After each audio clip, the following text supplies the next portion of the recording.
The Buddha spent most of the early day before the enlightenment in performing the meditation and dwelling into absorption, typically when encountering with the initial thoughts in the first stage of absorption, and he advised on how to handle an arising initial unwholesomeness thought with a proper liberated thinking.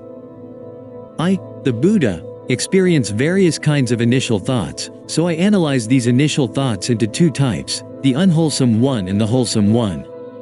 The unwholesome ones are such as those beginning with the initial thoughts of desire and lust for sensual pleasure, and those initial thoughts of ill will, and those initial thoughts of taking advantage of others.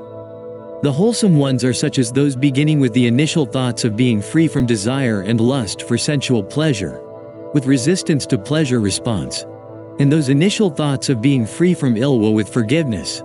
and those initial thoughts of not taking advantage of others with kindness. And by establishing mindfulness on the arising unwholesome initial thought, then realizing that if letting the unwholesome initial thought to continue, it will be harmful and non-beneficial to life. Then immediately establishing mindfulness to bring in a proper wholesome initial thought as liberated thinking to suppress the unwholesome initial thought.